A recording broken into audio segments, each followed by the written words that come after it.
So in the oscilloscope you can see in yellow the high sense or the high drive signals, and they are the same. And in green you have the signal at the input, this one or this one. Okay, so we can see that when the relay is activated, we have the 0 volt here at this point, and this is normal. But we can see that the signal at high sense terminal decreases. Actually, there is a certain time constant, and this is caused actually by the board which generates the high voltage bias. This is the schematic, so this board I have designed a few years ago. Okay, so we can see that we have a DAC here with an SPI bus and an amplifier, and this time constant is probably caused by this feedback capacitor here, as we have 143 kilo ohms here, so this makes a high time constant. So we try to decrease this capacitor by a factor of 10. So I will place 10 nanofarad instead of 100. So the goal is to have a time constant smaller than the duration of this thing. So the duration of 0 is something like 5 milliseconds. So the time constant should be something like 1 millisecond maximum. So after a small calculation, in order to have a time constant of 1 millisecond here, this capacitor should have a value of something like 6 nanofarad. So I will place here 4.7 nanofarad, and we'll see what is the result with this new time constant. This is a prototype of the high bias voltage board. The capacitor is here, in parallel to the feedback resistance here. So I will change this capacitor. So okay, I have placed a 4.8 nanofarad here.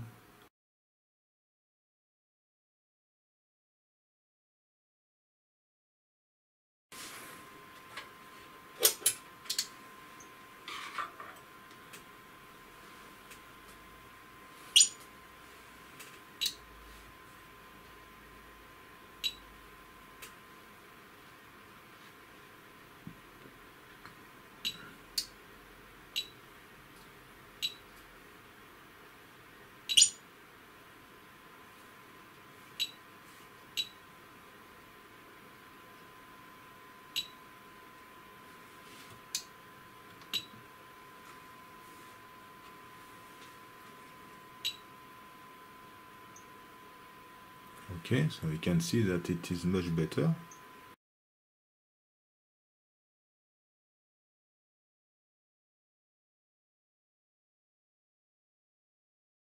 It takes some time to recover. I will try to select the high speed mode, because here we are in a slow configuration. In fast mode it is too fast, difficult to read. I will try the medium speed. Okay. Yeah, this is much better.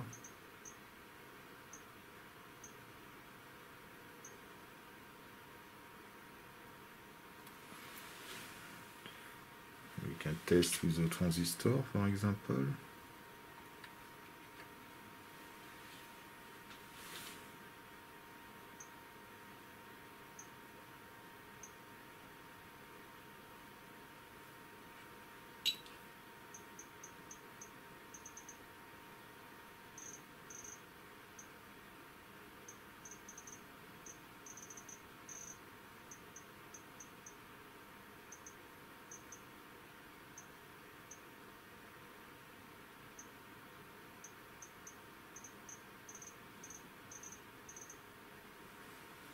We can test this TVS diode, for example.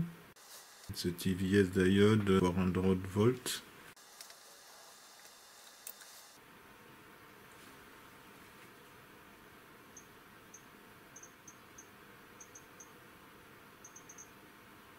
Okay, you can see that the capacitance is very high,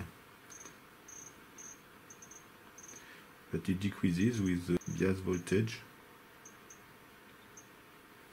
We are at 63 picofarad at 40 volts, and around 100 picofarad at low voltage, but it will increase fast. can decrease the level voltage 0.5 volts.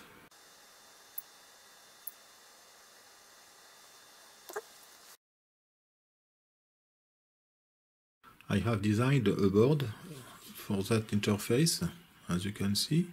I made some mistakes.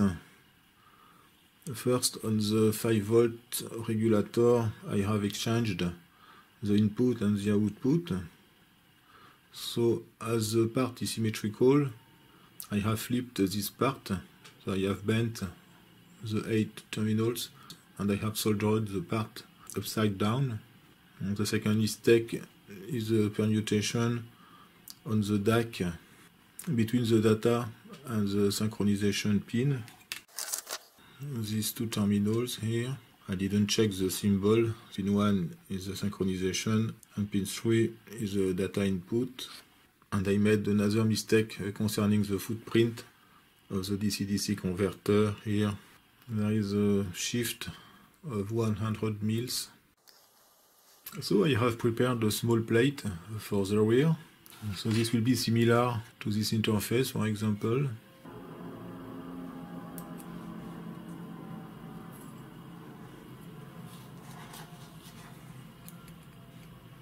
Like that, I will use a tool for that, and then I will screw the board to this plate using these little squares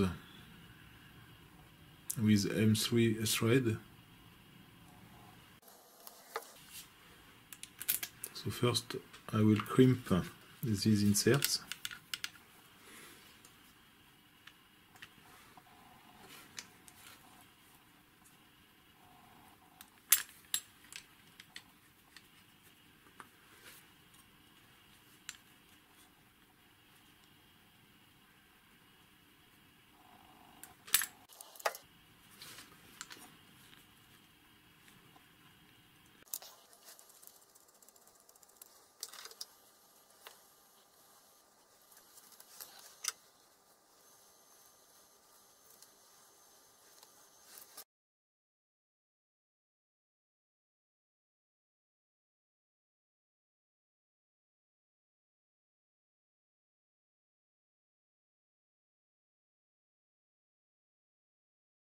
Okay, so now I will insert these two wires.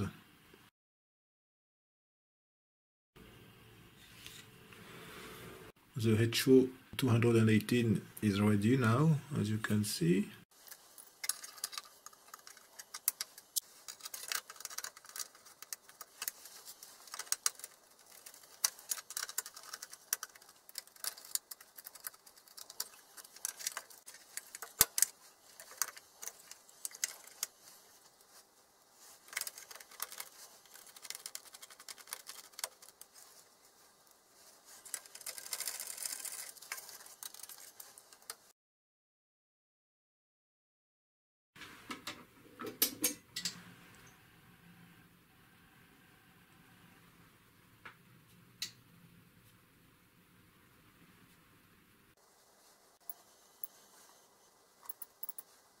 You can see on the screen that the interface is recognized by the instrument.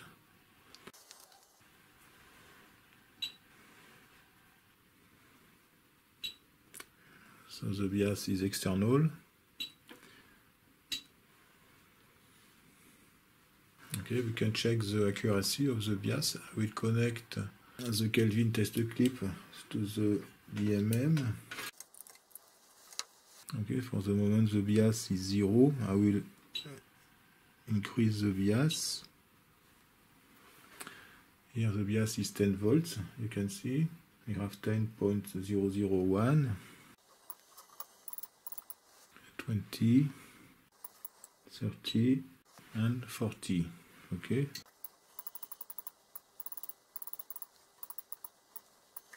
So that's perfect. I have connected the same TVS diode on this test fixture. Currently the bias voltage is 18 volts, as you can see on the screen here. 30 volts and 40.